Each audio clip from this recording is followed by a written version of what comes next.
Election commission versus Rahul Gandhi వివాదం మరో రేంజ్కి చేరింది.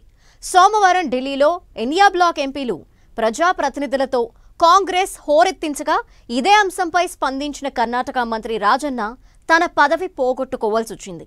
బెంగళూరులో రాహుల్ గాంధీ ఈ మధ్య అక్కడి ఓటర్ల జాబితాపై ఓ ప్రెజెంటేషన్ ఇచ్చిన సంగతి తెలుసు కదా. దానిపైన రాజన్న స్పందించడమే ఆయన పదవి ఊడడానికి కారణం. అసలు ఓటర్ల జాబితా అవకతవకలతో ఉంటే కాంగ్రెస్ సరిగా స్పందించకపోవటమే తప్పు అని ఆయన కామెంట్ చేశారు. ఫలితంగా పదవికి రాజీనామా చేశారు. మరోవైపు ఢిల్లీలో జరిగిన ఆందోళనలో కాంగ్రెస్ సహా ఇతర ఎంపీల్ని పోలీసులు అరెస్ట్ చేయడంపై విపక్షాలు మండిపడ్డాయి. ఇది ప్రజాస్వామ్యానికి మంచిది కాదన్నాయి.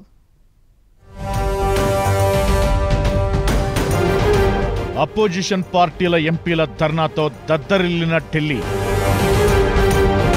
పార్టీ వ్యతిరేక వ్యాఖ్యలతో ఊడిన కర్ణాటక మంత్రి పదవి. కర్ణాటకలో మంత్రి పదవి నుంచి తప్పుకున్న రాజన్న, ఢిల్లీలో ప్రతిపక్ష నేత రాహుల్ గాంధీ సహా పలువురు విపక్ష ఎంపీలు పార్లమెంట్ నుంచి ఈసీ కార్యాలయం వరకు చేపట్టిన నిరసన కార్యక్రమంతో హోరెత్తిపోయింది. ఈ సందర్భంగా రాహుల్, ప్రియాంక గాంధీ సహా పలువురు నేతలను పోలీసులు అదుపులోకి తీసుకున్నారు. ఇండియా కూటమి నేతలను అదుపులోకి తీసుకోవడాన్ని పలువురు నేతలు తీవ్రంగా ఖండించారు. ప్రజాస్వామ్యంలో నిరసన తెలిపే హక్కును కాలరాస్తున్నారని, ఓటర్ల జాబితా సవరణలో పారదర్శకత లేదని వారు విమర్శించారు.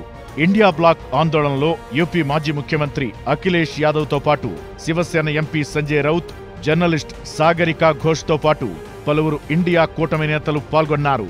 ఓటర్ల జాబితా సవరణలు, ఓటర్ల చోరీ అంశాలు ప్రజాస్వామ్యాన్ని దెబ్బతీసే విధంగా ఉన్నాయనేది వీరి ఆరోపణలు కాగా, బీహార్లో ఓటర్ల జాబితా సవరణ ప్రక్రియపై మొదటి నుంచి ఆందోళన చేస్తున్న కాంగ్రెస్, ఆర్జేడీ దాన్ని మరో స్థాయికి తీసుకెళ్లే ప్రయత్నం చేస్తున్నాయి. ఈ మధ్యనే బెంగళూరులో రాహుల్ గాంధీ ఓ వీడియో ప్రెజెంటేషన్ చేసి ఈసీకి కొన్ని ప్రశ్నలు సంధించారు. ఈ క్రమంలోనే సోమవారం నాటి నిరసన కార్యక్రమం భారీ ఎత్తున నిర్వహించగా ఈసీ రాహుల్ గాంధీని తాను లేవనెత్తిన సందేహాలను డాక్యుమెంట్ల రూపంలో సమర్పించాలని కోరింది.